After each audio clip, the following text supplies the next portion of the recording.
Mbak Susi, jangan lupa recordnya ya. Nah, terima kasih. Nanti kalau ngirim ke saya, dua-duanya ya Mbak, yang leadership sama yang sistem informasi manajemen. Baik, Pak. Dua-duanya dikirim ke saya. Ya, Pak. Baik, menindaklanjuti dari keputusan-keputusan sebelumnya, kemarin yang kita lakukan untuk suatu sistem, di sini kita akan bicara tentang restrukturisasi dalam sebuah sistem. Nah, pada saat Anda melakukan sesuatu, pasti di situ akan terjadi sebuah transformasi, di mana akan melakukan suatu perubahan atau tidak dari suatu fungsi di dalam membuat sebuah desain. Nah, kondisi restructuring di sini banyak sekali dilakukan oleh pelaku-pelaku bisnis, terutama pada saat akan mengambil sebuah kebijakan. Karena itu, dikatakan merupakan suatu transformasi sistem untuk menjadi bentuk lain tanpa mengubah fungsi saat pertama kali didesain, ini membutuhkan kecerdasan seseorang untuk melakukan aktivitas di dalam organisasi tersebut. Jadi diharapkan dalam restructuring ini kondisi perencanaan awal dalam sebuah sistem itu tidak berubah. Maka dikatakan di sini tanpa mengubah fungsi, tapi harus melakukan restrukturisasi. Nah, ini yang sangat dijaga supaya tidak mengubah fungsi dari sistem yang sudah dibuat sebelumnya. Pada posisi ini, sistem berubah menjadi bentuk lain, tetapi fungsinya itu tidak berubah sesuai dengan desain yang pertama. Nah, ini dilihat sebagai contoh, program yang dibuat tidak beraturan diubah ke dalam format yang lebih terstruktur tanpa mengubah aslinya. Jadi kalau sebuah sistem itu dianggap tidak efektif, bisa dirubah supaya lebih efektif tanpa mengubah fungsi. Jadi tujuan itu masih tetap sama seperti pada program semula, pada desain yang semula. Hanya menyederhanakan atau menyempurnakan dari sistem restrukturisasi tadi. Kesederhanaan itu diharapkan agar menjadi lebih mudah untuk dilaksanakan atau diterjemahkan. Dalam kondisi seperti ini, seringkali terjadi karena adanya perubahan-perubahan, baik di dalam internal perusahaan maupun di dalam eksternal perusahaan. Saya ambil contoh sekarang ini, misalnya ya, sebuah unit bisnis semacam rumah sakit atau pelayanan kesehatan, pada saat orang-orang kena COVID-19 atau pandemi, kita membuat bisnis untuk melakukan swab atau PCR itu ramai sekali. Orang bodoh antri, sampai dibuat iklan-iklan, spanduk-spanduk di mana-mana. Di pinggir-pinggir jalan, bahkan sampai ada yang drive-thru hanya untuk melakukan swab atau PCR. Tetapi di luar dugaan, kita tidak tahu, kemudian dikeluarkan perintah. Sekarang untuk perjalanan naik kereta dan pesawat atau ke luar negeri, tidak perlu swab atau PCR lagi. Nah, itu kan otomatis langsung merubah sistem. Yang semula kita membuat iklan atau program penawaran untuk swab dan PCR, tapi setelah adanya peraturan bahwa tidak diperlukan lagi adanya swab dan PCR, sistem itu dirubah dengan lebih terstruktur tanpa mengubah fungsi.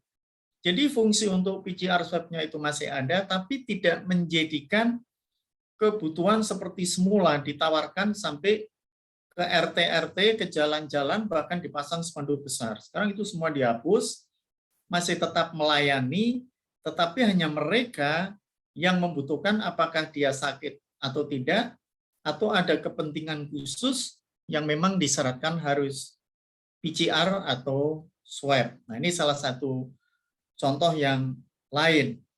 Termasuk di dalam proses normalisasi database. Bagaimana sebuah data itu harus dinormalkan kembali. Sampai saat ini, sangat sulit sekali untuk mendeteksi berapa jumlah penduduk yang asli. Asli artinya di Kabupaten Pati hari ini jumlah penduduk ada berapa. Sangat sulit sekali, karena apa? Setiap hari pasti ada perubahan orang yang meninggal maupun orang yang lahir. Belum lagi pendatang baru atau yang keluar dari Pati untuk pindah kependudukan. Oleh sebab itu, di dalam proses normalisasi data kependudukan, itu diperlukan semacam rentangan atau jangka. Akibatnya apa? Untuk menentukan jumlah sebuah penduduk, memerlukan data yang akurat dengan melakukan sensus. Padahal, kalau itu dilakukan sensus, dampaknya apa? Biayanya terlalu tinggi. Sensus belum selesai, sudah ada yang meninggal atau ada yang lahir lagi, ya, repot lagi. Maka muncul struktur yang baru dengan model prediksi. Misalnya ya, tahun 2019 jumlah penduduk Pati itu 6 juta. 20 itu 7 juta. Nah, ini diprediksi, berarti dalam 1 tahun ada perubahan penduduk sekitar 7 juta. Maka 21 diprediksi 8 juta. Itu prediksi. Artinya kalau data itu digunakan untuk kepentingan laporan kependudukan sudah bisa diterima, tapi kalau nanti mau ada data yang digunakan untuk pemberian bantuan, apakah itu penduduk miskin atau usaha kecil menengah, nah itu harus didata ulang. Seringkali yang terjadi, maka Anda tidak usah kaget atau jangan saling menyalahkan. Kalau Menteri Sosial itu suka marah-marah, karena data yang diberikan pada masyarakat penerima bantuan tidak sesuai dengan masyarakat yang betul-betul miskin seharusnya menerima bantuan.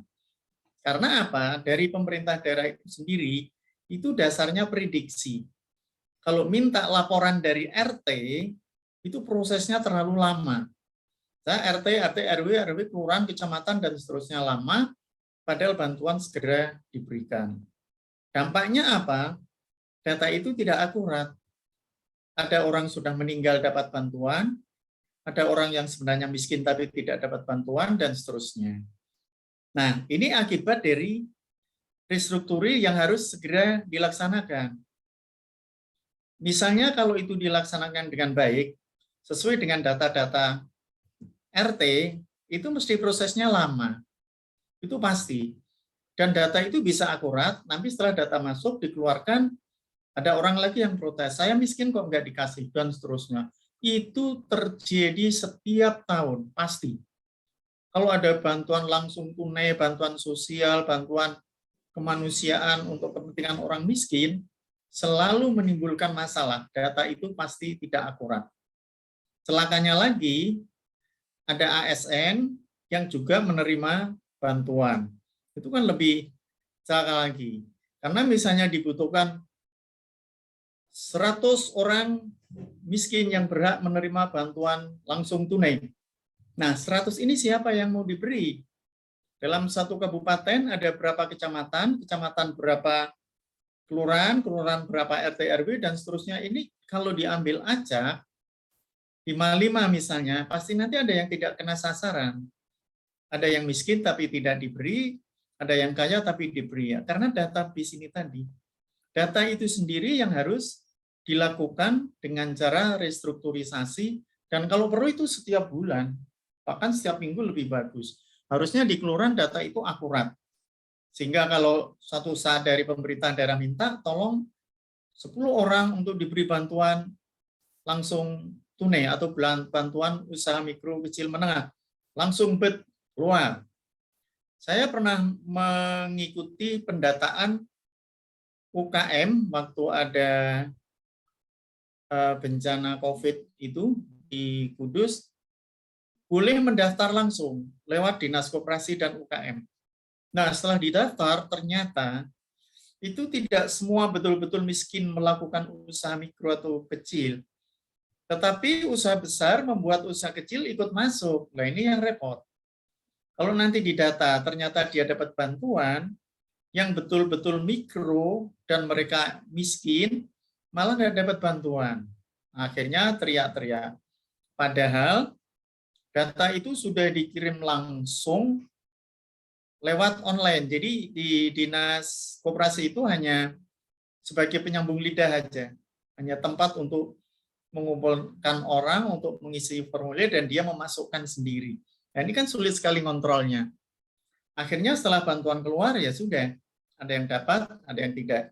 Walaupun bantuannya itu nggak banyak, antara 2,5 juta sampai 10 juta untuk usaha mikro. Ini hampir semuanya dapat kemarin waktu ada pandemi COVID.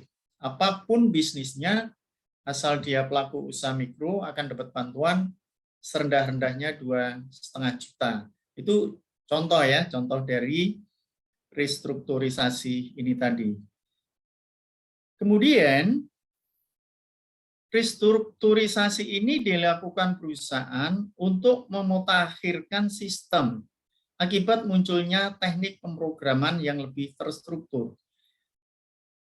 Pada dasarnya, restrukturisasi ini memang menyederhanakan sistem atau memperbaharui sistem yang semula dianggap tidak valid atau kurang pas, sekarang dibuat menjadi lebih sederhana. Maka diharapkan akan muncul pemrograman yang lebih terstruktur. Seperti Anda sekarang menggunakan komputer atau laptop begitu ya, itu sudah lebih praktis lagi dibanding pada saat komputer itu keluar. Di tahun 92-an aja itu masih susah sekali, ada komputer tapi susah. Misalnya kita mau ngeprint itu harus pakai beberapa kode, baru bisa keluar print untuk connect ke mesin printernya. Sekarang tidak, di dalam komputer itu udah langsung dibuat program, Anda bisa klik langsung keluar, termasuk translate dan sebagainya. Itu udah banyak fungsi. Itu termasuk bagian dari restrukturisasi di dalam sebuah sistem. Oleh karenanya, sebuah unit bisnis atau organisasi bisnis sangat membutuhkan orang-orang yang ahli di dalam membuat program untuk sistem-sistem tersebut. Nah, diharapkan Anda ini termasuk calon-calon ya, nanti kalau sudah ahli bisa masuk ke dalam perusahaan-perusahaan untuk melengkapi keahliannya untuk penyusunan program, terutama di dalam normalisasi database. Tapi perlu Anda ingat, saingan Anda juga banyak sekali ya, banyak sekali. Makanya tolong Anda betul-betul ditekuni dari kemampuan yang Anda miliki ini, sehingga nanti kalau bersaing, Anda menjadi pesaing yang kuat atau pemenang di dalam persaingan. Yang dicari sebenarnya di dalam hidup itu adalah menang dalam persaingan. Kalau Anda bisnis, ya Anda bisa menguasai pasar, jadi menang dalam persaingan. Kalau Anda jadi pemimpin, ya Anda bisa mengelola perusahaan dengan baik, memenangkan di dalam persaingan untuk pengelolaan sebuah unit bisnis. Nah, ini adalah sasaran dari restrukturisasi tadi. Berikutnya adalah re-engineering. Di dalam proses re-engineering ini, yang dititik beratkan adalah redesign menyeluruh dari suatu sistem dengan tujuan untuk mengubah fungsi dari sistem tersebut. Pendekatan reengineering dapat mempengaruhi keseluruhan perusahaan. Nah, ini bedanya dengan restrukturisasi. Kalau di dalam restrukturisasi perubahan tapi tidak mengubah fungsi, tapi kalau di dalam reengineering, redesign. Jadi secara keseluruhan itu dirubah. Tujuannya untuk mengubah fungsi, justru fungsinya itu dirubah dari sistem yang sudah ada. Pada awal saya dulu menjadi pegawai, kalau absen saya itu harus datang tanda tangan, pasti itu. Nanti pulang juga tanda tangan lagi. Sekarang enggak usah, cukup pakai sidik jari atau pakai wajah, nanti pulangnya juga gitu. Nah, berarti kan sudah ada re-engineering. Selain itu juga posisi saya saat ini di mana, itu bisa kelihatan di dalam absen itu. Kalau dari kepegawaian mau ngecek saya, terutama di dalam jam kerja ya, saya itu ada di mana, itu akan kelihatan. Karena HP yang saya gunakan, itu sudah terdaftar di dalam GPS kepegawaian. Nah, kemanapun, saya pasti ketahuan. Saya ke pasar Kliwon, atau ke pasar Winong, atau ke pasar mana itu, lu ini jam kerja kok, Pak Firman di pasar, ada apa? Alasannya apa? Restrukturisasi pasar, misalnya begitu. Dan seterusnya. Nah, ini adalah merupakan sebuah pendekatan di mana seluruh sistem yang ada di dalam perusahaan itu dirubah. Nah, ini yang cukup mengharapkan perubahan secara total. Karena di situ terjadi perubahan secara total, mestinya kan juga membutuhkan berbagai macam kondisi dengan harapan agar perubahan kondisi tersebut menyebabkan tujuan perusahaan menjadi mudah dicapai dan juga lebih sempurna. Kalau misalnya hanya sekedar menunggu fungsi atau mengharapkan fungsi tanpa dirubah secara keseluruhan, kemungkinan itu tidak akan tercapai. Saya tidak pernah terpikir waktu itu, waktu saya sekolah di Malang itu sekitar tahun 2000-an ya, 2000-an apa ya? Itu naik bis safari Dharma Raya. Kemudian kecepatan itu dari Semarang sampai Surabaya maupun sampai Malang, kan di Malang dulu saya, dia tidak berani melebihi dari 80 km per jam. Padahal malam kan sepi. Mau 120, 100 kan bisa. Dia nggak berani. Pasti paling banter 80. Kemudian sambil iseng-iseng saya tanya dengan Pak supir, Mas, kenapa kok nggak berani lebih dari 80? Memang enak ya kalau 80 nggak terlalu banter. Dia jawabnya, mobil itu kalau kecepatannya lebih dari 80, maka dari perusahaan otobus tadi dia akan tahu ini pasti melebihi kecepatan dari 80. Dan nanti supirnya ditegur. Anda jangan melebihi dari 80 km per jam dalam perjalanan. Akhirnya ya sudah, sampai malam nanti pagi. Padahal bis-bis yang lain bisa lebih awal, bisa jam 4 pagi, jam 3 pagi udah sampai Malang. Kalau naik safari enggak, sekitar jam 6 atau setengah 7, ya sekitar jam 6 itu bisa tepat sampai di Malang. Karena dia membatasi. Nah, jadi pada tahun itu, jadi masih 2000-an ya, itu dia sudah menggunakan sistem GPS tadi. Saya heran juga loh, kok sudah ada seperti ini. Padahal waktu itu ya masih jarang yang menggunakan. Tapi dia udah pakai.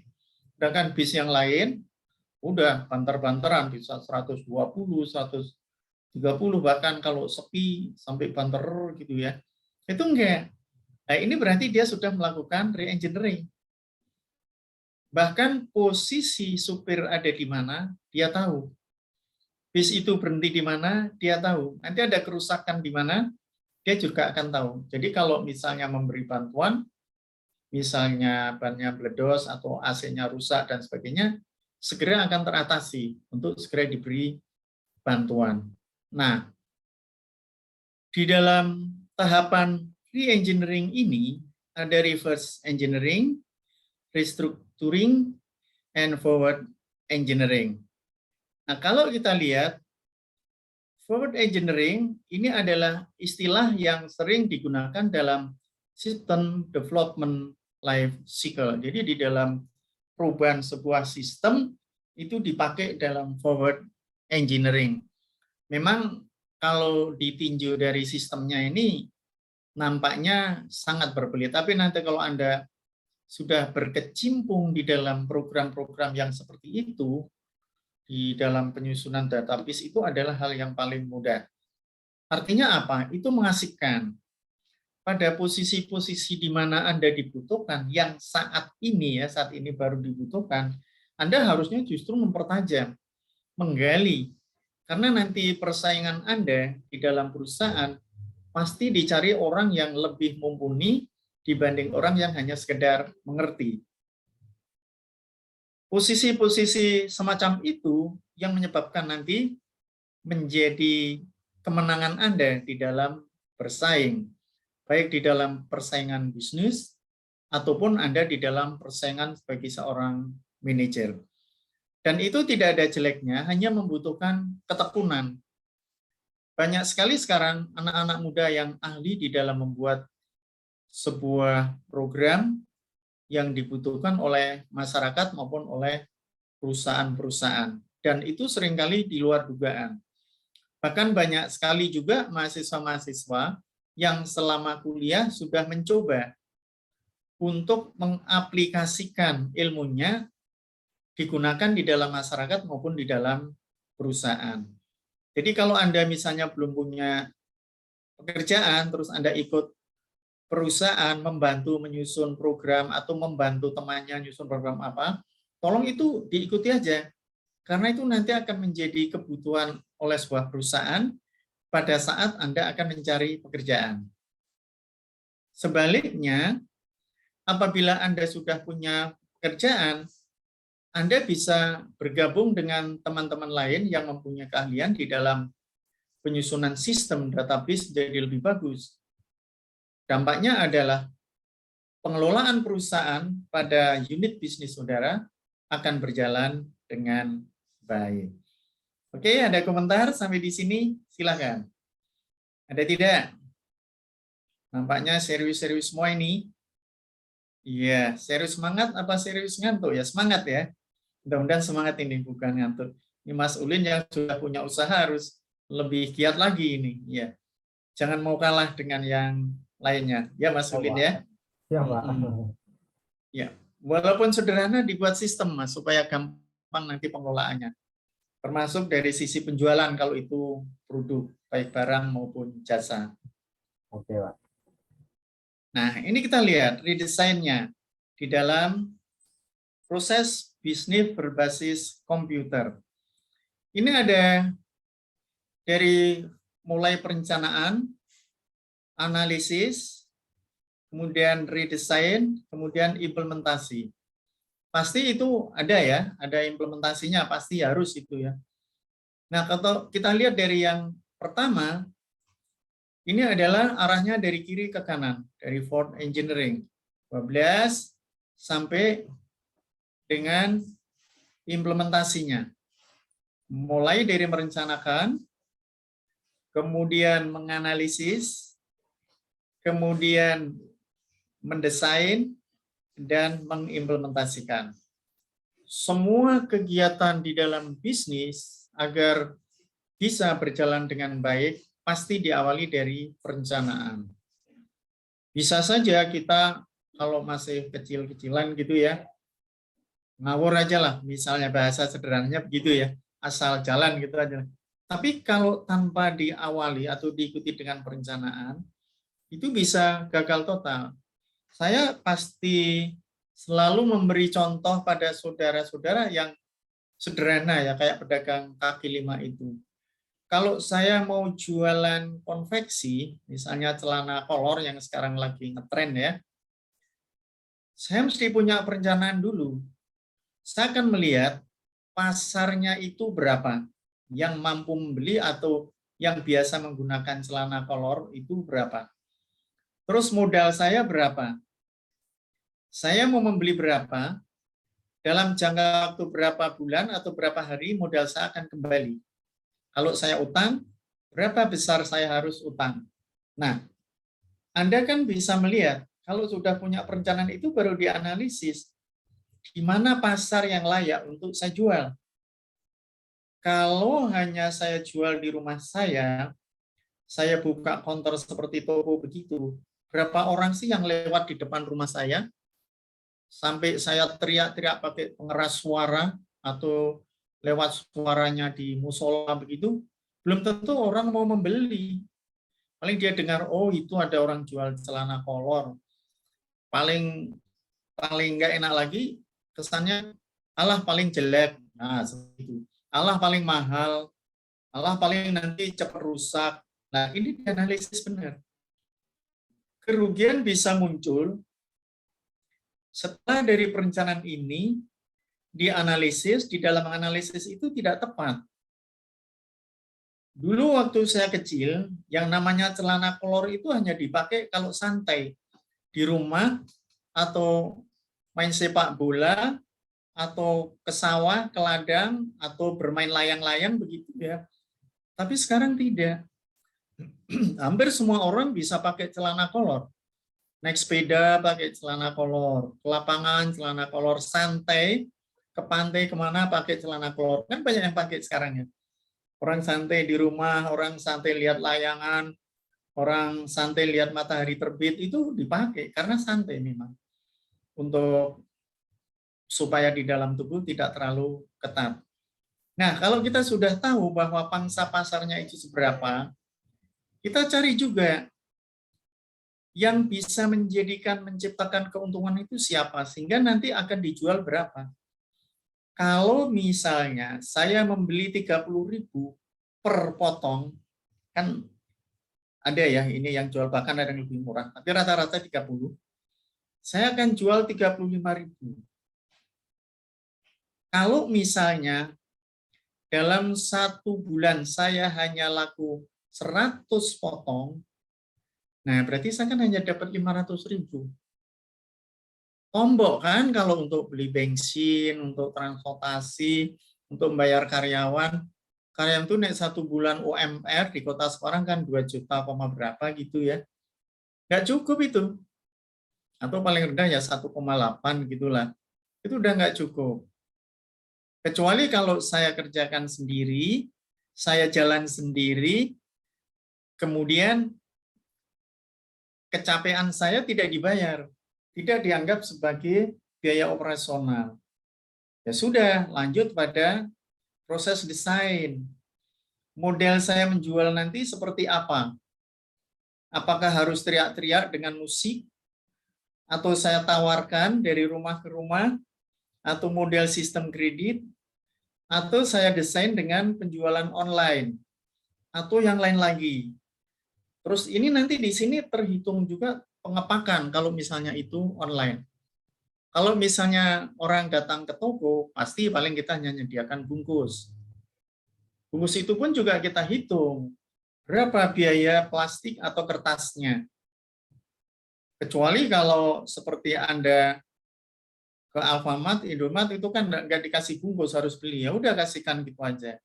Tapi kan di dalam penjualan seperti itu, termasuk etika ya. Kalau etika misalnya beli celana kok nggak dibungkus, orang suruh bawa celana atau apa kan nggak etis, dan seterusnya. Dan sasaran utama adalah apakah mampu dari karyawan-karyawan yang ada di situ untuk menawarkan produk itu. Jadi sistem yang diterapkan di dalam pembuatan desain ini merupakan sistem yang akan menentukan nilai akhir nanti di dalam implementasi ini. Kalau di dalam desainnya itu sudah bagus, kita membuat berbagai macam program database, berapa karyawan, berapa barangnya, pasarnya di mana, sistemnya bagaimana, udah semuanya itu, baru kita implementasi. Lakukan itu penjualan. Nah, kalau sudah action, Anda melakukan penjualan, ini Anda akan dicoba. Anda akan membuktikan apakah dari desain yang Anda buat itu mampu mencapai tujuan sesuai dengan harapan Anda. Jadi barang yang mau dijual itu laku apa tidak? Kalau enggak, berarti mulai dari perencanaan, analisis, sampai desain ini perlu diadakan redesign ulang. Diulang lagi, terus seperti itu sampai Anda menciptakan hasil pada implementasi. Nah, disinilah yang menjadi takaran atau menjadi tantangan pada saat Anda komunikasi dengan user, dengan pengguna. Konsumen itu ada di sini. Konsumen itu yang menentukan keberhasilan saudara. Apabila konsumen sendiri tidak mampu membeli produk saudara, ya saudara harus kembali lagi pada redesign atau diawali dari perencanaan lagi. Atau seperti yang saya beri contoh tadi, bisa saja Anda merubah yang secara keseluruhan itu ya. Bisnis Anda yang semula celana mungkin dirubah menjadi bisnis minyak goreng yang sekarang lagi langka.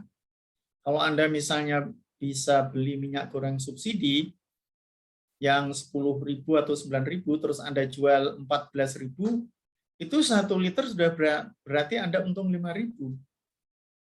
Dalam 1 minggu Anda bisa menjual 100 liter, nah udah dapat 500.000. Udah lumayan kan? Berarti Anda bisa dapat 2 juta dalam waktu 1 bulan. Mereka datang membawa botol sendiri-sendiri, membawa tempat sendiri-sendiri kan, kalau yang minyak curah itu kita tinggal melayani aja, cangcung-cangcung gitu, udah uang masuk dengan sendirinya. Dan pada saat penjualan minyak curah seperti itu, nggak ada yang membeli utang atau pakai kartu kredit, nggak ada, pasti uang tunai itu. Dia bawa uang tunai untuk membeli minyak curah yang saat ini sedang dibutuhkan. Nah, ada beberapa tahap di sini yang Anda bisa lakukan. Kalau ini tadi yang pertama dari kiri ke kanan, di yang kedua malah dibalik. Kita melihat dulu di dalam re-engineering-nya itu dari sisi implementasinya. Wah, dicoba pure ini berani. Dia berani mencoba dulu. Baru disusun sampai perencanaan. Tapi di dalam uji coba seperti ini, kalau Anda lihat produk rokok baru, rokok putih biasanya atau apa, itu mesti banyak sekali SPG yang menawarkan ke jalan-jalan. Sampai ke tukang ban, pemain bola, atau apa, dia datang turun. Sampai orang mancing pun didatangi. Karena apa? Dia akan melihat pasarnya. Sudah langsung diimplementasikan, tapi dia belum melihat di sini, saya harus buat berapa. Yang penting dicoba dulu. Kita buat produk, kita coba, wah banyak yang beli. Nah, baru buat perencanaan. Dilihat, oh desainnya begini, kalau dianalisis seperti ini, maka perencanaannya adalah begini. Boleh, seperti ini juga boleh. Tapi ini biasanya yang sudah mampu begini, perusahaan-perusahaan besar. Kalau perusahaan kecil itu melakukan seperti ini, dibalik dari kanan ke kiri, ini sudah tahu bahwa posisi re-engineering ini akan menciptakan keuntungan. Dan Anda bisa lihat, kalau di situ, misalnya keuntungan itu belum menjadikan sesuatu yang menciptakan profit banyak, biasanya perusahaan tidak mau. Dia akan berhenti. Sudahlah, stop dulu sampai di sini. Nanti kalau diteruskan tidak akan untung. Biasanya yang seperti itu perusahaan-perusahaan pertambangan ya. Apakah itu batu bara, minyak atau apa begitu, dia kan bisa melihat kandungan isi alam. Di Kalimantan kan banyak batu bara. Dicoba dulu, implementasi langsung, jebret. Wah, ini diprediksi kok nggak banyak, berhenti. Dia nggak akan terus. Tapi kalau nggak banyak, buat dilihat lagi, disusun, buat perencanaan, baru dikembangkan lagi. Dia tarik lagi, sekarang batu bara kan laku ya, nggak ada orang yang punya batu bara kok dijual nggak laku. Sekarang laku sekali. Termasuk kelapa sawit, sekarang baru sangat laku. Orang nanam kelapa sawit itu tidak akan melihat saya itu harus seperti apa. Tanam dulu jebret gitu. Berarti kan di sini langsung dia implementasi. Setelah itu berjalan, udah mau panen, buat perencanaan lagi. Ini mau tak jual kemana? Saat ini kalau Anda punya kebun kelapa sawit, itu sangat untung. kebun ya, misalnya Anda punya 5 hektar, udahlah, nggak usah kuliah sistem informasi manajemen, Anda sudah dapat keuntungan banyak ya seperti ini. Ya, di Kalimantan punya 10 hektar aja, nggak usah banyak-banyak. Udah, tenggo-tenggo udah bisa gaji karyawan, udah ladangnya bagus, enak sekali. Mau kemana-mana udah ada dana. Tapi kalau itu tidak terjadi sesuatu, artinya nggak ada perubahan ya. Misalnya kalau langsung harga CPO-nya turun drastis, nah ini berbahaya. Anda harus segera melakukan perubahan. Kemungkinan dari kelapa sawit itu apakah tetap kelapa sawit dengan rugi atau diganti tanaman lain yang untung, misalnya karet atau getah ini ya, pinus yang dipakai untuk banyak sekali dipakai untuk campuran-campuran tekstil itu di situ. Nah, kalau tidak udah jalan terus. Kalau Anda pergi ke Jogja lewat Semarang, kemudian lewat Magelang, nanti di daerah Jambu atau Ambarawa itu naik, itu kan ada hutan karet ya. Semula itu kopi. Nah, itu Anda lakukan di sini. Dilihat kopi itu sudah nggak bagus. Dia coba implementasi langsung, tanam karet, terus habis itu bagaimana di redesign, apa yang harus kita lakukan? Terus kembangkan lagi, loh kok bagus, ulang lagi ke sana, baru dia jual getah karetnya. Makanya setiap hari kalau Anda lewat sana pasti ada orang baru ngambil getah karet yang di mangkok-mangkok kecil itu. Itu dulunya kebun kopi. Nah, waktu itu kopi kan hancur ya, masih ingat ya Anda tahun berapa itu harga kopi turun karena banyak kopi dari Afrika, tapi ini kopi sudah mulai naik lagi. Maka dibabeti semua dari pohon kopi itu, terus dirubah menjadi karet. Padahal karet butuh waktu itu 3-5 tahun, tapi sekarang udah panen. Dia sudah mulai panen, sudah bisa mengambil getahnya, nah, sudah implementasi. Untung dia tinggal tengok-tengok. Tapi kopinya ya tinggal beberapa ya, masih ada di Banaran itu masih ada berapa hektar. Lainnya udah jadikan karet semua. Bahkan sampai perbatasan hampir dengan Simo gitu ya. Mulai dari Ambarawa sampai sana itu karet semua. Semua udah dirubah jadi karet yang semuanya yang tadinya kopi. Nah, ini adalah salah satu model. Tapi juga di model yang keempat, ini per bidang, per potong. Perubahan itu bisa dilakukan restructuring mulai dari perencanaan. Wah, enggak bagus, kita rubah dulu. Terus lagi pada analisis selalu berulang-berulang. Ini gagal, ulang lagi. Juga pada desainnya dan terakhir pada implementasinya. Nah, kalau restrukturisasinya di sini selalu berubah, ini namanya penggalan ya. Jadi setiap bagian, setiap kegiatan boleh dipenggal. Konsekuensinya apa? Kalau terjadi pemenggalan pada tiap bagian, perubahan itu akan bisa berpengaruh terhadap keseluruhan dari sistem itu. Nah, dampaknya apa? Karena ada perubahan yang menyeluruh atau menimbulkan dampak menyeluruh, maka di bagian-bagian ini bisa terputus. Keuntungannya apa? Ya keuntungan misalnya terputus pada bagian ini, yang lain tidak, nggak apa-apa. Keuntungannya di situ. Misalnya ini di bagian produksi ya, kelapa sawit misalnya. Ini harus didesain rubah. Tapi implementasi di dalam pemasarannya nggak ada perubahan, nggak ada masalah. Hanya dampak kecil lah, misalnya ini tadinya minyak dijual murah, ini jadi mahal, harus disimpan di mana, paling di situ. Tapi secara keseluruhan perbaikan ini juga bisa menimbulkan dampak baik yang positif maupun yang negatif. Nah, ini yang seringkali dilakukan oleh beberapa unit bisnis atau organisasi bisnis untuk menghadapi tantangan-tantangan yang ada di dalam dunia usaha. Maka di dalam model redesign proses bisnis ini menjadikan kebutuhan utama. Sehingga sebelum sampai pada implementasi, pada kompleks 1, 2, 3 ini harus betul-betul matang. Kalau ini sudah matang, baru turun ke dalam implementasi, disitulah nanti yang menjadikan keberhasilan dari pelaku-pelaku bisnis. Nah, saudara harus bisa mengembangkan dari teori ini ya, apakah Anda bisnis sendiri di rumah atau ikut perusahaan, atau nanti kelak kalau Anda sudah bisa mengembangkan sendiri. Kalau saya berharap pada saudara-saudara ya, cobalah Anda berani melakukan sesuatu yang saat ini kemungkinan Anda sendiri belum pernah melakukan, atau sebaliknya sudah pernah melakukan tetapi belum sempurna. Jadi kalau di dalam bisnis awal itu ada yang disebut dengan try and error, coba-coba. Tapi coba-coba yang ada kepastian. Waktu pertama kali pasar Kliwon direhab, itu orang kan sudah curiga, was-was. Mampukah ini menjadi pengembang atau menjadi lebih baik dari perubahan sistem yang ada di dalam pasar itu? Karena pemerintah daerah bagaimanapun juga dengan adanya perubahan pasar itu berharap ada pemasukan dana ke pemerintah daerah. Jadi masuk ke PAD ya. Dari sisi retribusi maupun dari sisi sewa kiosnya itu sendiri. Maka buatlah sampai 3 lantai.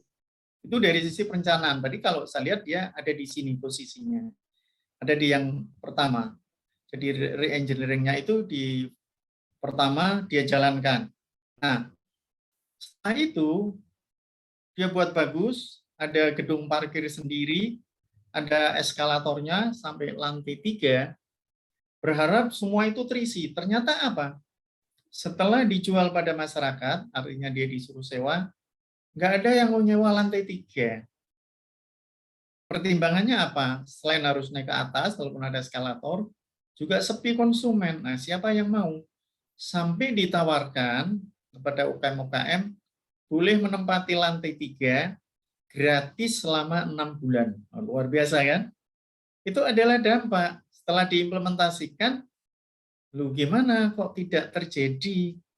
Di situ tidak muncul restrukturisasi karena sudah berbentuk bangunan. Kalau masih dalam bentuk program, nggak masalah. Tapi kalau sudah dalam bentuk bangunan, langsung mau dibongkar lagi.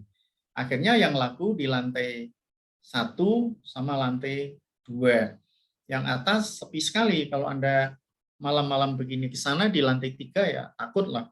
Gelap begitu ya. Ya bisa dinyalain tapi kios-kios itu tertutup gelap, lorong-lorongnya jadi orang tidak berani masuk. Itu contoh ya.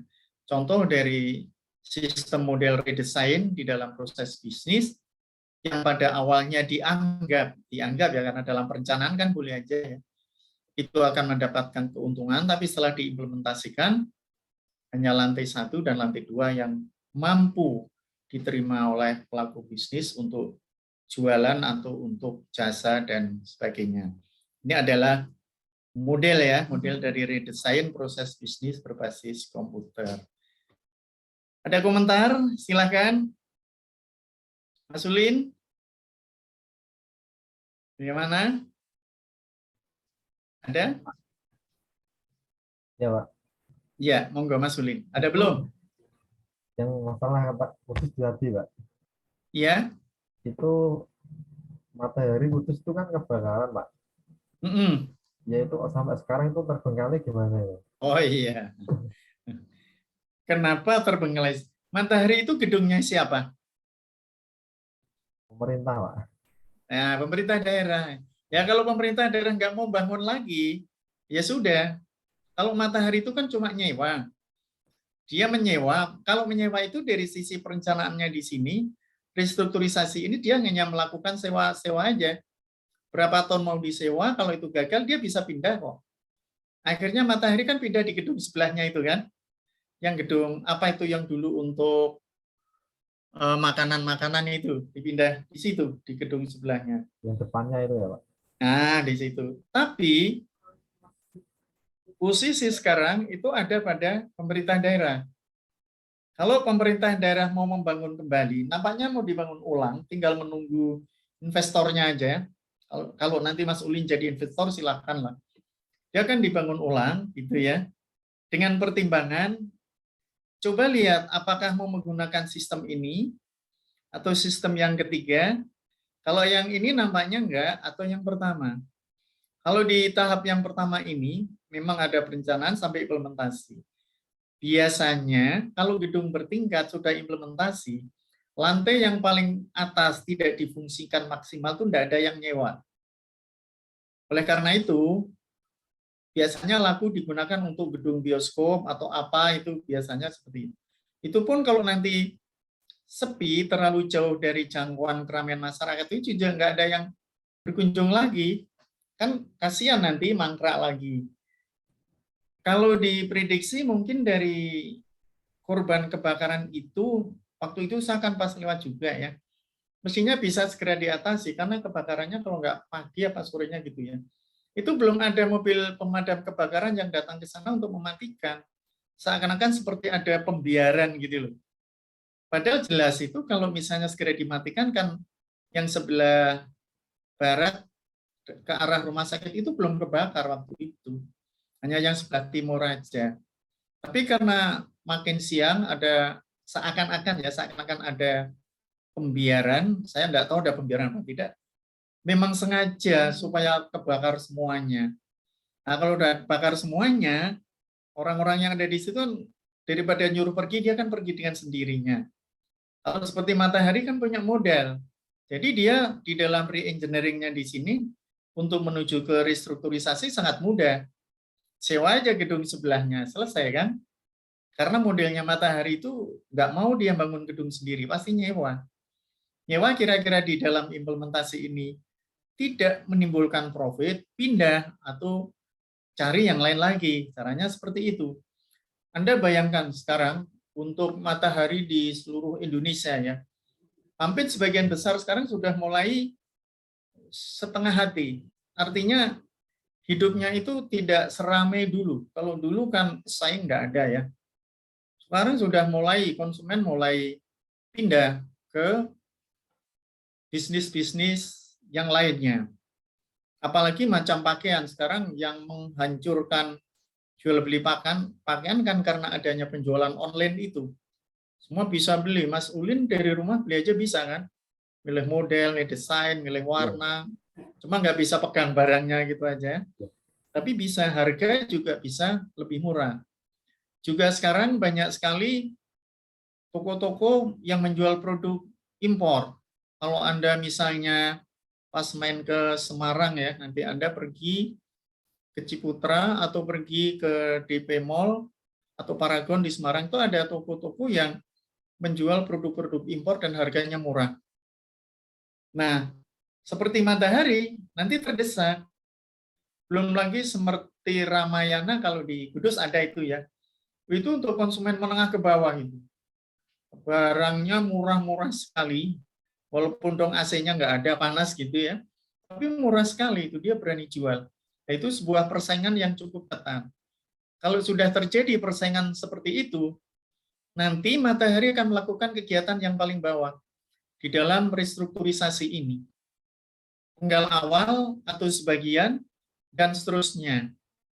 Apalagi yang menjadikan kelemahan kalau ditinjau dari sisi bisnis, jarang sekali Matahari itu membuka food court. Jarang.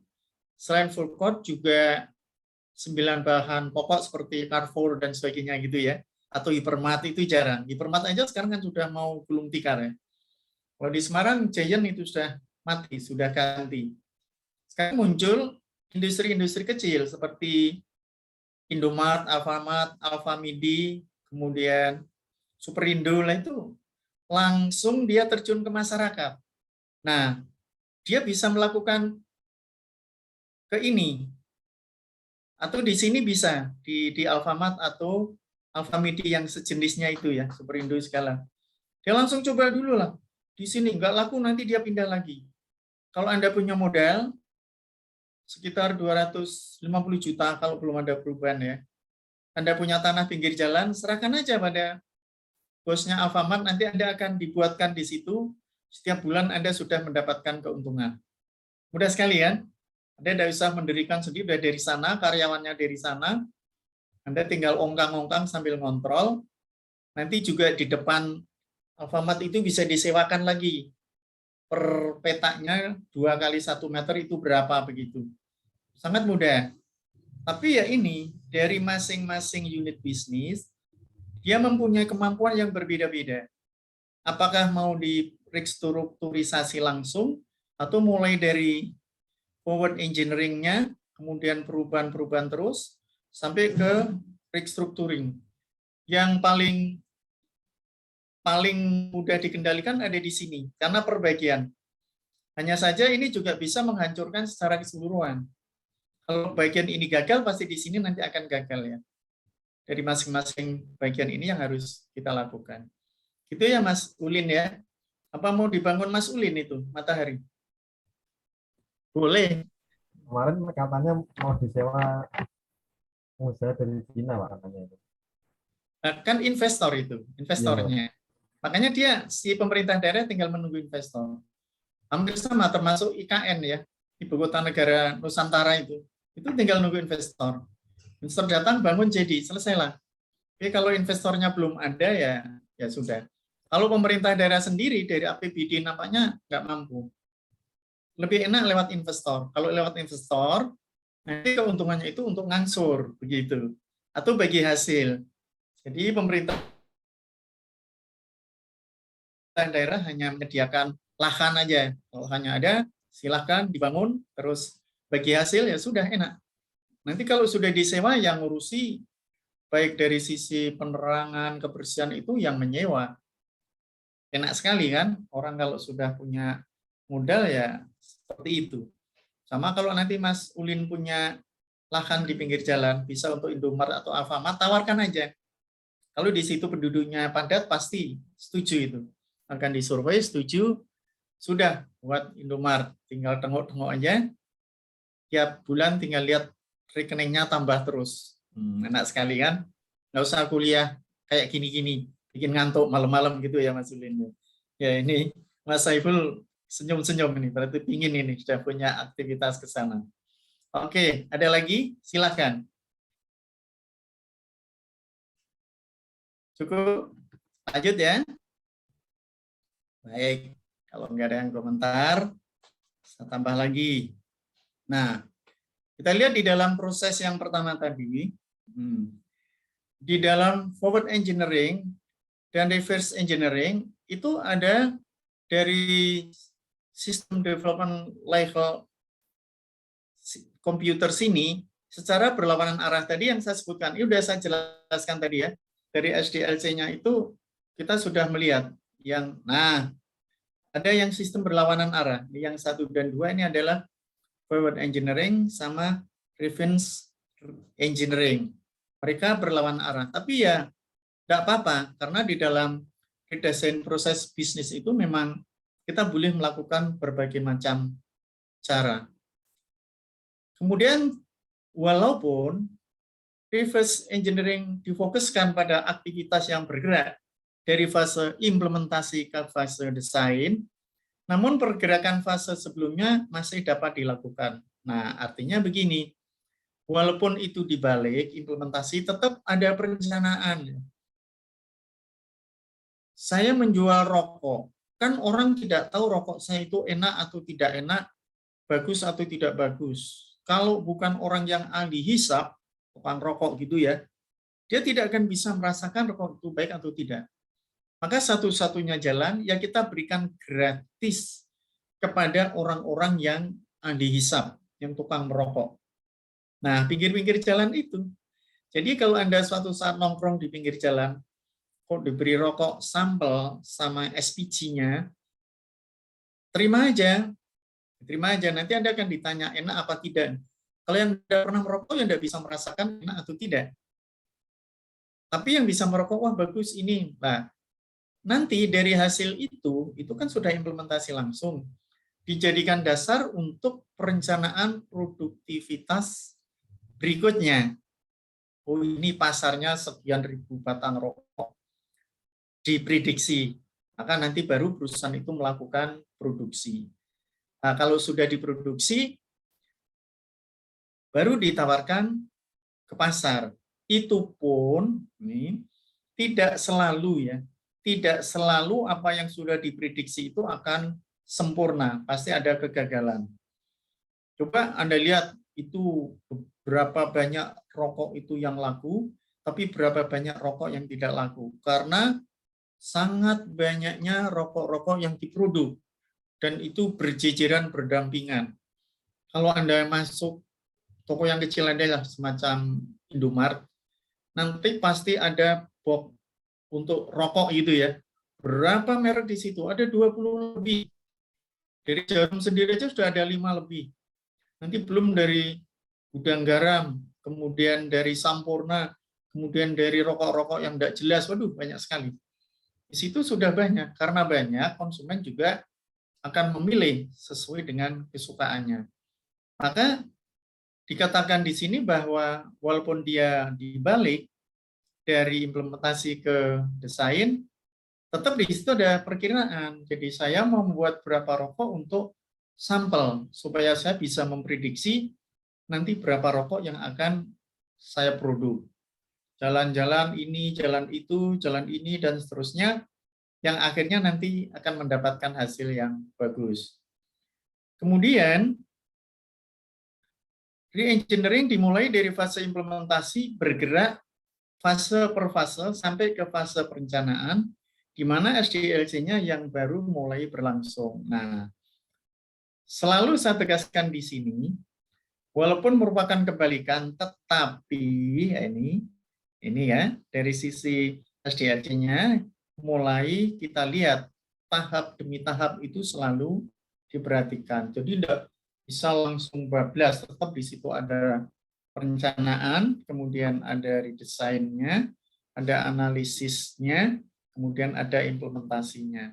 Pada titik akhir tetap ada pada implementasinya itu sendiri. Kemudian pada pergerakan balik ke fase SDLC, re-engineering dapat memanfaatkan reverse engineering dan restructuring sebagai alat untuk memperbaiki dokumentasi. Tetap kembalinya pada restructuring. Jadi pada saat restrukturisasi, walaupun dia kembali ke sini, tetap dia butuhkan ada re-engineering, restrukturisasi sampai pada implementasinya. Nggak bisa kok langsung lepas, ya sudah, saya percaya ini 1000 batang. Nggak bisa. Kita anggap 1000 batang, ternyata yang beli hanya 250 batang. Kerugian besar akan menimpa pada perusahaan Anda. Oleh karena itu, tatanan di sini dalam membuat sebuah sistem harus kita kendalikan dengan baik, supaya nanti tidak terjadi lagi perubahan-perubahan yang menyebabkan kerugian pada perusahaan tersebut. Nah, sekarang kita lihat. Restrukturisasi dapat difokuskan pada fase mana saja dalam SDLC. Artinya kalau lihat pada gambar 1, di dalam proses bisnis itu bahwa bagaimana bisnis yang kita laksanakan berbasis komputer tidak terbatas hanya pada aktivitas implementasi, tapi berlaku untuk seluruh fase SDLC-nya. Artinya pada posisi ini, kita kembali ke sini ya, tidak hanya pada di sini, maka di situ dikatakan BPR-nya dari proses bisnis berbasis komputer itu, di redesainnya, nggak hanya di sini juga. Ini harus diperhatikan baik. Kita tidak bisa berjalan hanya pada implementasi saja. Memang harapannya, kalau kita sudah bisnis, itu yang kita cari adalah implementasi. Tapi tidak bisa ini berjalan sendiri tanpa diawali dari perencanaan, analisis, dan desain. Nah, model-model ini yang alur harus dilewati, struktur yang harus dilewati, yang nantinya menyebabkan di dalam implementasi itu menjadi berhasil. Nah, kalau kita lihat komponen di dalam bisnis tadi dapat diterapkan secara kombinasi tergantung derajat perubahan yang diinginkan. Sejauh mana dan seberapa besar di dalam bisnis itu membutuhkan perubahan-perubahan, sehingga di dalam sistem tadi akan menjadikan sistem yang akurat. Jarang sekali orang membuat sesuatu itu pingin gagal, jarang. Sudah dibuat rapi pun masih ada kekurangan. Makanya di dalam redesign tadi dibutuhkan ilustrasi yang berkepanjangan, artinya keterkaitan antara yang satu dengan yang lain. Dan di sini disebutkan bahwa dari komponen bisnis tadi di dalam redesign tadi dilihat dari kombinasi tergantung derajat perubahan yang diinginkan. Seberapa besar derajat perubahan itu diinginkan oleh pelaku bisnis, oleh mereka yang menjalankan bisnis. Jadi kalau dianggap itu tidak layak jual atau tidak layak untuk produk, ya sudah dilakukan redesign lagi. Kemudian muncul restrukturisasi agar terjadi sistem atau struktur yang baru sesuai dengan keinginan. Sangat berbahaya sekali kalau kita melakukan suatu bisnis menimbulkan kegagalan yang terlalu besar, apalagi dengan model-model seperti ini. Anda lihat sekarang, dengan adanya kendaraan bermotor berbahan bakar listrik, nanti kan mau pakai listrik, ini sudah mulai berjalan ya. Pasti nanti perusahaan-perusahaan produksi motor akan mengubah. Saat ini pasti dia sudah mulai mendesain, sudah mulai memproduk untuk mengubah yang semula bahan bakar minyak dirubah menjadi bahan bakar listrik. Dan itu biasanya cepat-cepatan ya, siapa yang duluan dan siapa yang bisa menjalankan lebih utama. Pasti itu akan laku lebih dulu. Di Cina sudah hampir 50% itu menggunakan bahan bakar listrik. Nah, yang sekarang mahal kayak solar, Petrama, kemudian super apa itu ya, itu sudah nanti dengan adanya bahan bakar listrik, dia nggak laku. Pom bensin akan merubah sistemnya yang semula menjual bahan bakar, nanti menjual listrik, semacam ngecas HP gitu. Jadi kalau Anda ngisi bahan bakar listrik, untuk akinya Anda berhenti di pom bensin untuk ngecas itu, entah berapa menit kita tidak tahu. Atau Anda membawa serep aki 2 ya, misalnya perjalanan Semarang-Surabaya, 1 sampai Surabaya habis, ya di sana diganti atau dicas lagi. Makanya disebut di sini perubahan yang diinginkan. Jangan lupa perubahan ini pasti terjadi karena kebutuhan konsumen juga akan berubah. Kalau dulu Anda jalan-jalan naik sepeda sudah puas, sekarang berarti naik sepeda motor. Atau lebih efektif lagi Anda naik Gojek atau Grab. Nah, kan lebih enak. Tidak usah harus berangkat sendiri, tapi sudah ada yang jemput, sudah ada yang nyupir, tahu-tahu sudah sampai di tempat. Ini adalah dari sistem yang harus Anda lakukan. Nah, apa yang harus dilakukan? Kita harus melakukan seleksi dari komponen-komponen redesign proses bisnis dari BBR-nya tadi ya. Nah, di dalam redesign proses bisnis ini yang harus kita lihat, ini seperti kita menggunakan analisis SWOT. Seperti analisis SWOT, nah, makanya dikatakan kualitas fungsional, what itu apa, kualitas teknik, how itu bagaimana. Kalau dilihat dari sisi kualitasnya, maka seleksi komponen yang akan digunakan di dalam redesign proses bisnis ini dipengaruhi oleh kondisi sistem saat ini secara kualitas fungsional dan teknis. Makanya dari kuadran tersebut, dari SWOT-nya tersebut yang dibuat ada 4 kuadran ini, yaitu dari sisi kualitas fungsional dan kualitas teknis. Kalau dilihat dari sisi forward engineering-nya, kalau di dalam kuadran satunya adalah jelek. Ini juga jelek. Ini ke sini jelek, jelek. Makanya jelek, tidak ada perubahan, nggak usah lakukan itu. Kemudian kita bergerak reverse engineer. Di sini engineering-nya bagus, tapi kualitas fungsionalnya jelek. Nah, Anda mau pilih yang mana? Terserah. Dilakukan perubahan dari sisi teknisnya bagus, tapi kualitasnya masih belum bagus, masih jelek. Kemudian di kuadran ini, dari sisi kualitas tekniknya jelek, tapi fungsionalnya bagus. Walaupun sama-sama melakukan perubahan, ini juga kan reverse engineer, ini juga engineer, tapi di sini perubahan tekniknya bagus, kualitas jelek, ini kualitasnya bagus, tekniknya jelek. Sedangkan di kuadran yang keempat, tidak melakukan perubahan, tapi kualitas tekniknya sudah bagus, kualitas fungsionalnya juga bagus. Nah, untuk mencapai pada posisi-posisi yang seperti ini, yang ada di sini, Anda harus mempertimbangkan berbagai macam sistem yang harus dilihat. Apakah dilihat dari sisi teknis atau dari sisi fungsionalnya.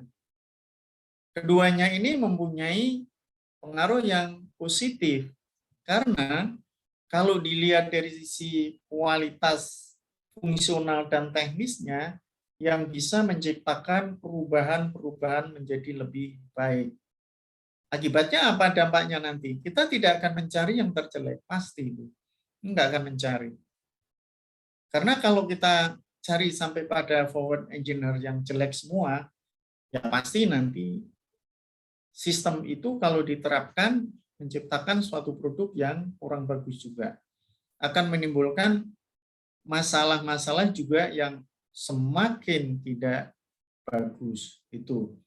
Nah, silahkan yang mau komentar sampai di sini. Monggo. Ada? Silakan Mbak Susi. Belum, Mbak. Ada komentar? Mbak Siti Ayom.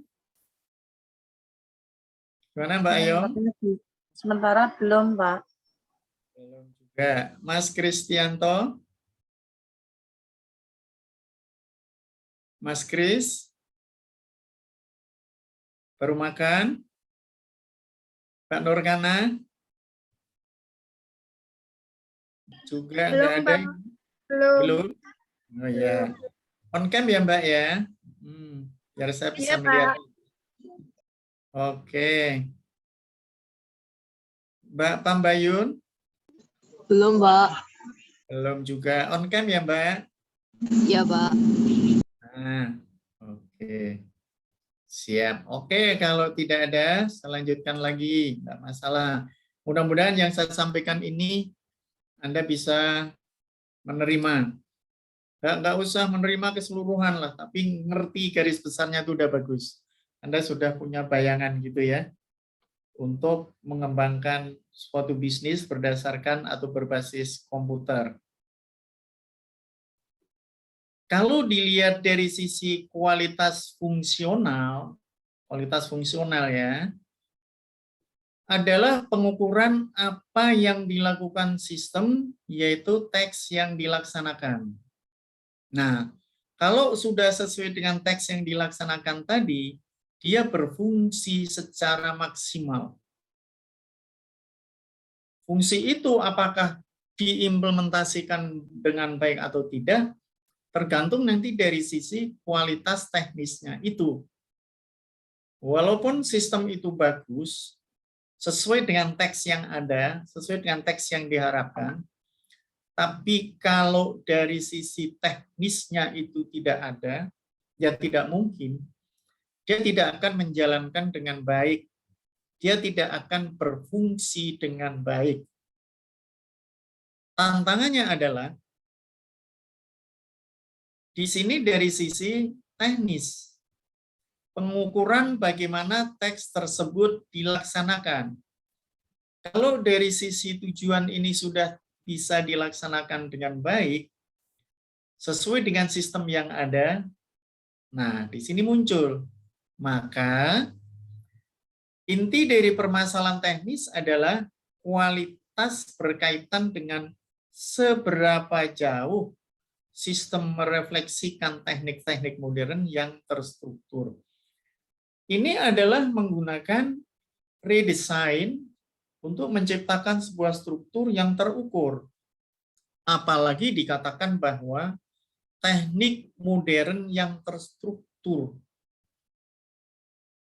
Anda lihat pabrik gula di Trangkil ya, Trangkil. Ada yang kerja di sana? Oh, enggak ada ya. Itu saya lihat dari sistem pengolahan memproduksi gula antara pabrik Trangkil dengan pabrik yang lain seperti di Kudus kan juga ada di Rendeng itu ya. Di Trangkil itu sudah menggunakan refleksi teknik modern terstruktur dari sisi mesinnya. Maka dia sampai sekarang masih berjalan, masih bagus. Atau memang oleh pemerintah sengaja itu dihidupkan, diberi subsidi baik dari sisi fungsional maupun dari sisi teknisnya. Dengan adanya sistem seperti itu, perubahan teknik berkaitan dengan seberapa sistem itu merefleksikan, maka pabrik gula di Trangkil itu sampai sekarang masih beroperasi. Coba Anda lihat, beberapa pabrik gula yang lain sudah mulai berguguran. Di Klaten itu juga ada, sudah mati. Kemudian di Banyumas itu juga ada. Di Kudus itu ya nggak jelas hidup atau mati. Malah sekarang sudah dipakai untuk apa itu rumah makan ya. Rumah makan dan rumah-rumah dinasnya sudah mulai rusak. Termasuk rel-rel keretanya sudah mulai diambili orang. Nggak ngerti itu nanti kemana. Kemudian di daerah Klaten itu juga itu sudah sama sekali tidak beroperasi. Mati semua. Padahal gedungnya besar-besar, pabriknya juga besar, rumah dinas, relnya juga sudah hilang semua. Termasuk yang di daerah Kendal, Weleri ya, ada di Weleri. Weleri itu juga ada itu. Itu ada pabrik gula juga, belum seindah seperti di Trangkil. Karena apa? Untuk melakukan redesign di dalam melaksanakan restrukturisasi pabrik tersebut bisa memunculkan biaya yang cukup besar. Kalau Anda lihat, ada pabrik gula yang dibangun 1836. Coba sekarang sudah berapa tahun nih? Ratusan tahun ya. 1836 sekarang sudah 2021, puluhan tahun kan? Sudah banyak ya. 18 sekarang sudah 2000, banyak kan sudah hampir 200 tahun nih. Anda bayangkan, gedungnya masih ada. Nah, kalau mesin itu tidak diadakan restrukturisasi, dipakai pasti sudah tidak efisien lagi, boros.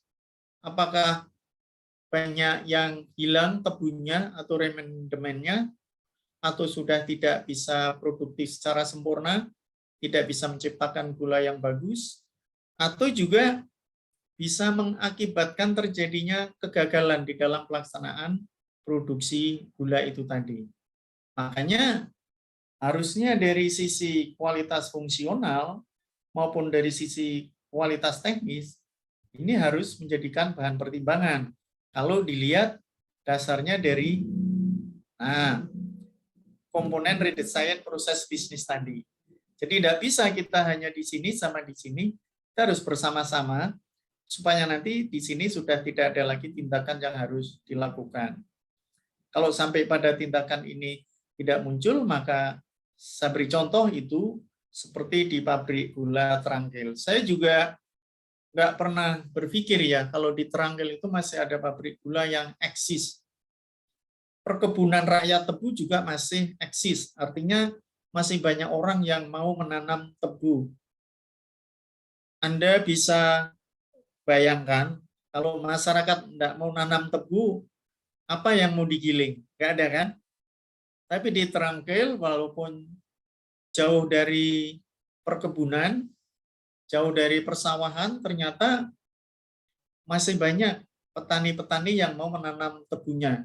Saya lihat itu di Pati, di Kudus, itu masih banyak orang menyewakan tanah untuk ditanami tebu. Belum lagi, saya juga menjumpai ada gula industri rumah tangga, gula tumbuh itu ya. Di Kudus ada itu gula tumbuh, saya pernah lihat itu. Nah, itu kan juga memanfaatkan dari batang tebu.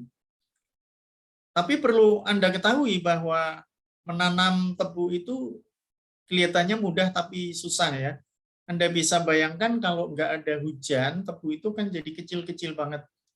Kecil, nanti rendemen gulanya juga rendah. Akibatnya kalau misalnya di produk tebu juga kurang menguntungkan. Sebaliknya kalau terlalu banyak air juga begitu. Nanti rendemennya juga rendah, terlalu banyak air, kadar gulanya juga rendah. Makanya harus dijaga. Harusnya ya. Orang nanam tebu itu kan gampang ya, tinggal tuncap aja, tinggal tidur, nanti tumbuh sendiri kan. Iya. Apalagi kalau sudah tinggi 1 meter itu, sudah rumput di bawahnya akan mati semua. Nggak usah disuruh mati ya. Karena dia tertutup daun tebu, dia akan mati dengan sendirinya. Tapi kalau masih kecil, ya tidak, masih ada rumput yang bisa tumbuh. Kemudian kalau sudah tinggi lebih dari 2 meter, kita udah siap panen. Udah dipanen, tinggal cari aja tukang tebang. Ini adalah salah satu contoh yang saya lihat ada restrukturisasi di dalam industri tebu di daerah Trangkil.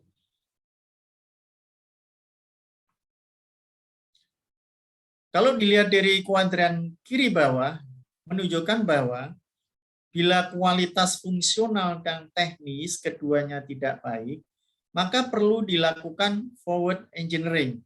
Artinya, akan lebih baik bila proses diulang lagi dari awal. Nah, itu yang ada pada kuadran pertama tadi, yang di sini. Jadi kalau semuanya jelek, harus melakukan forward engineering. Diawali dari yang pertama. Kalau dilihat dari gambarnya tadi, nah dari sini tadi, dari langkah awal ini harus dimulai. Diawali dari situ lagi. Kemudian, kuadran kiri atas, kualitas fungsional baik, kualitas teknis buruk atau jelek. Itu perlu dilakukan reverse engineering yang diikuti dengan restrukturisasi. Nah, posisi ini sudah melakukan restrukturisasi agar nanti hasil dari sistem itu di dalam sebuah unit bisnis akan menghasilkan yang baik. Walaupun di sini ada teknik yang buruk, dengan adanya restrukturisasi nanti menjadi bagus. Sistem tidak perlu direfokus, jadi fokusnya tujuannya tetap sama. Yang penting ialah modernisasi cara sistem melakukan teks. Nah, di dalam teks inilah nanti bagaimana sistem akan bisa sampai kepada tujuan yang kita harapkan, jadi akan menjadi lebih bagus. Kemudian di kuadran kanan bawah, kualitas fungsionalnya buruk, jelek, tapi teknisnya baik. Maka dilakukan reverse engineering dan re-engineering. Selain kita reverse, juga re-engineering. Ini terjadi karena sistem merefleksikan teknik-teknik modern, tetapi hasilnya tidak sesuai. Sudah dibuat dengan teknik yang modern, ternyata hasilnya masih belum sesuai. Kan risikonya terlalu berat atau terlalu tinggi. Maka perlu ada reverse engineering dan re-engineering. Ada perubahan yang lebih banyak. Nah, ini yang bagus. Kuadran kanan atas tidak memerlukan tindakan apapun karena semuanya sudah berfungsi dengan baik. Baik dari sisi kualitas fungsional maupun dari sisi kualitas teknis. Kalau posisi dua-duanya ini sudah bagus, ya sudah, Anda tinggal tengok-tengok aja ya. Tinggal menunggu proses saja, mudah-mudahan nanti semua menjadi baik. Sampai di sini, ada yang mau komentar? Saya persilahkan. Gimana Mbak Pambayun? Tidak, Pak. Oh tidak, ya. Itu Pak, mau menambahi Mas terkait Saiful? pabrik gula. Ya, Monggo. Ini Mas Saiful kerja di sana? enggak Pak. Kebetulan Enggak. tapi ya tahu pegawainya sering mampir di masjid daerah saya gitu. Oh iya, silakan Mas, silakan. Iya. Ya, coba. Kalau ini mungkin menjadi penyebab kenapa pabrik gula Trangkil itu dapat hidup sampai sekarang. Sebenarnya ada dua Pak yang di Pati itu pabrik. Pertama pabrik Pakis, yang kedua itu pabrik Trangkil. Semua pabrik gula hidup semua. Terus prosesnya gini, dari pihak perusahaan atau marketing perusahaan itu mendatangi para petani Pak. Petani dia disuplai bibit, pupuk, terus dan lain sebagainya supaya dapat menanam itu tadi, tebu tadi. Lalu nanti ketika akhir petani bagi hasil dengan pihak pabrik itu. Gitu. Mungkin itu yang bisa mengakibatkan atau sebab dari terjadinya kelestarian pabrik gula Pakis dan Trangkil di Pati, Pak. Oke, terima Ya, kasih terima kasih. Mas Saiful. Ya, bagus. Selain itu, kemungkinan Mas Saiful bisa tanya dari sisi re-engineering-nya, mesinnya itu. Kalau kita lihat seperti yang di Kudus itu mesinnya tidak ada redesign atau re-engineering untuk perubahan-perubahan. Kalau di Trangkil kan sudah di-drop mesin-mesin baru dengan adanya pabrik baru. Mestinya kalau di Kudus sudah ada re-engineering, itu tebu-tebu petani yang di sekitar Kudus atau Pati bagian barat bisa lari ke Kudus kan?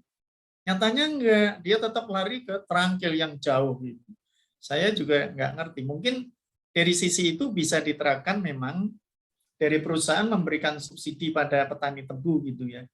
Tapi di daerah Kendal itu kan juga ada lari ya.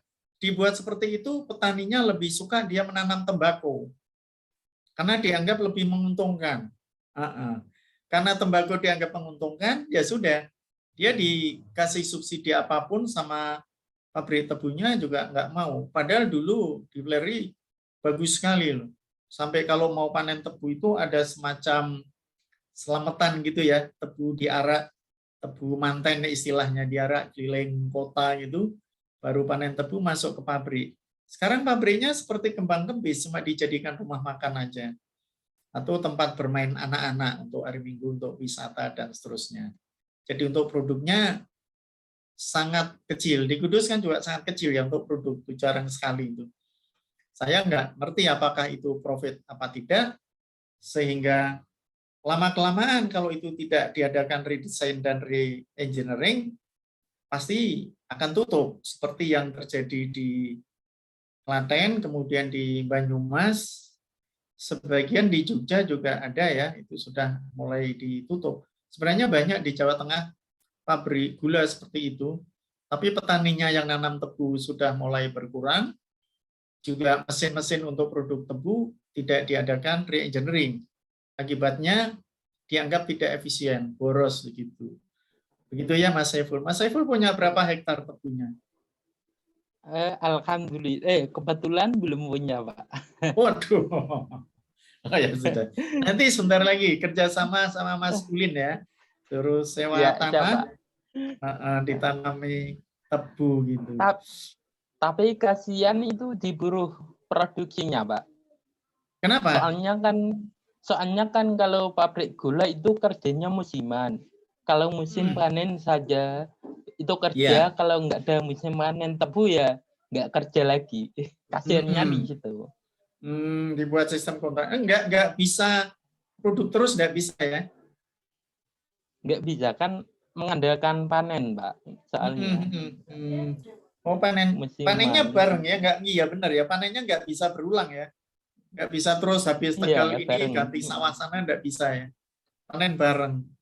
Nah, satu-satunya jalan mungkin disiasati bagaimana supaya panennya itu nggak bareng gitu, tapi ya susah juga karena ketergantungan musim ya, agak repot juga, pas bareng repot juga. Ya jalan keluarnya ya kalau nggak panen mesinnya berhenti berarti.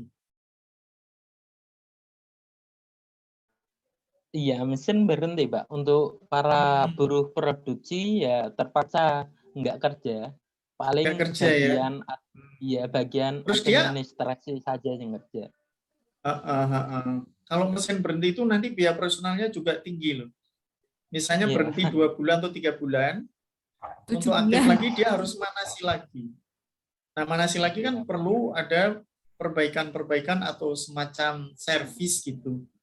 Tapi kalau produk terus malah enggak. Dia akan berputar terus. Oke, ada tambahan lagi? Tidak ada ya?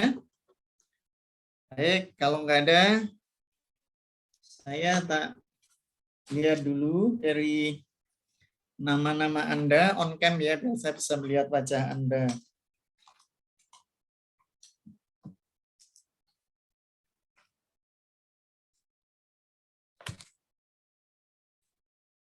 Mas Gani Rahmatullah, nggak ada ya? Tadi nggak muncul. Mas Heldi Renaldi. Heldi tadi ada nih yang malam nggak ikut. Mas Heldi kerja. Mas Kristianto Wibowo. Halo Mas Kris. Ini muncul kok, sekarang hilang. Mas Kris.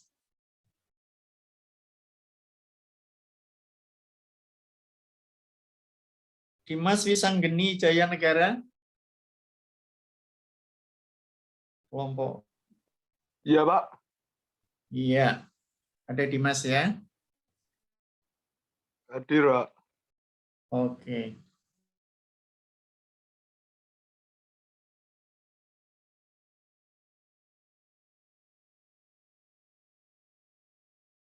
Rasid. Mas Saiful ada ya. Hadir, Pak. Mbak Safira Ika Putri Kartini.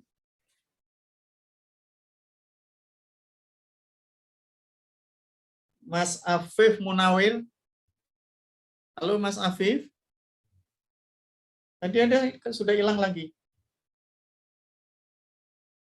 Mungkin Mas. kendala sinyal, Pak. Oh, kendala sinyal ya. Rumahnya dekat Mbak Ayom. Enggak, Pak. Mbak Mas Ya. Afif Kayen, tapi tadi saya Oh. pribadi juga keluar masuk Zoom, Pak. Sinyalnya Mas agak Wahyu. susah. Mas Wahyu Ahmad. Halo Mas Wahyu. Ini hilang juga. Mbak Ayom ada. Mas Ulin tadi ada ini. Halo Mas Ulin. Iya, Pak. Ulin Nuha. Iya, Pak. Ya. Mbak Pambayun ada, Mbak Norkanah ada. Mas Bagus Sureto. Mas Bagus. Ini juga hilang, Mas Bagus. Ada. Baik, terima kasih saudara-saudara sekalian atas perhatiannya. Semoga pertemuan malam ini bermanfaat demi pengembangan pengetahuan dan juga kehidupan di dalam